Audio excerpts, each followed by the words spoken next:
ambaye alikwenda kwenye kanisa wakati ule. Neno lenyewe lilikuwa lenye kuhukumu mno na lilikuwa limejaa shutuma.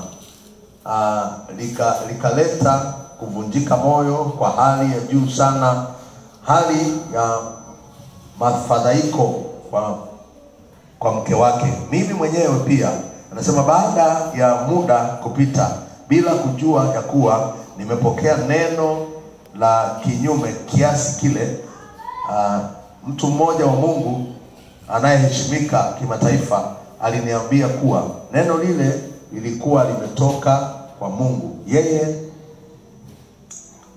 na mimi tukavunjika sana moyo. Kwa nini? Neno hilo lilikuwa ni neno la maonyo na makaripio.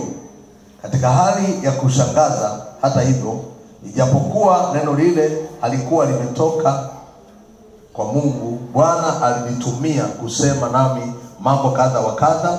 Alitumia neno hili kazi kwamba kusema, kubadilisha baadhi ya maeneo katika maisha yangu. Ngoja nizungumze kidogo. Hiki ni kisa ambacho nilikisoma kwenye kitabu kimoja. Huyu mtu mwandishi akazungumzia juu ya, alifika mahali akakuta kuna neno linazungumzwa, lakini neno lilikuwa kama linaleta hukumu kwenye maisha yake.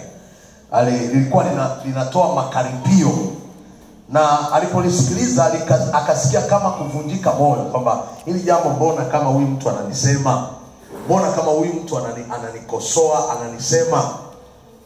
Wakati anasikiliza, baadaye akasikia mtumishi wa Mungu mmoja anayeheshimika akamwambia, neno hili ni Mungu anasema na wewe. Huyu mtu alikuwa anaendesha gari, lakini katika gari yake alikuwa ameweka nyimbo mbalimbali za kina Michael Jackson. Alafu alikuwa ni mtu ambaye picha ambazo wamebandika kwenye nyumba yake zilikuwa ni picha za wachezaji mbalimbali wa ngumi, vitu mbalimbali. Alikuwa, yani, zile starehe za dunia alikuwa zimechukua nafasi kwenye moyo wake. Anapenda kusikiliza zile nyimbo, zile picha anazipenda. Sasa wakati anafika ule mtumishi wa Mungu akamsema, akamwambia, haya unayofanya ni kinyume na mapenzi ya Mungu. Haivutii kama mtumishi wa Mungu. Huwezi kuwa kwenye mazingira kama haya. Sasa akaona kama anamsema, akaona kama anafanya nini, kama anamhukumu kwamba hiki unachokifanya ni kibaya. Sasa baadaye ndipo alipokutana na mtumishi wa Mungu akamwambia, hapa ni Mungu anasema na wewe. Ni kweli huyu mtu amekukosoa na kukuambia umefanya vibaya, unasikiliza nyimbo mbaya, lakini kwa namna fulani huyu mtu anakusaidia ubadilishe. Kwa sababu wanaokuja kwako, wewe mtumishi wa Mungu tayari umetiwa mafuta kumtumikia Mungu, lakini nyimbo unazosikiliza ni nyimbo za kidunia. Picha ulizonazo, magazeti unayosoma ni yale mambo ya kidunia, yamechukua nafasi. Hao watu wanajifunza nini kwako? Kwa vile aliposikia sauti ile mara ya kwanza, kwake ilikuwa kama pigo, kwake ilikuwa kama hukumu, kwamba hao watu wananihukumu. Hivi vitu unapenda tu, lakini labda sio. Lakini baadaye akamjua ni sauti ya Mungu inakunenea, inakuonya. Haya ni makaripio. Kuna baadhi ya vitu ambavyo ukiendelea navyo vitakuvuta duniani kule ulikoacha, vitakuvuta urudi. Picha unazoangalia kwenye simu zinakuvuta urudi duniani. Vitu muziki unaosikiliza inakuvuta urudi wapi? Duniani. Sasa ili upate kubadilika, unahitaji kuachana na hivi vitu. Ndio sasa kapewa mafafanuzi. Ndio Yesu anasema, kama jicho lako likikukosesha, ling'oe.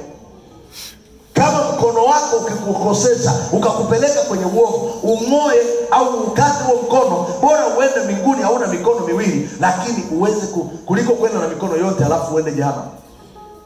Bwana Yesu asifiwe. Kwa kuna wakati mwingine neno la Mungu linapokuja kwetu, linakuja kwa ukali.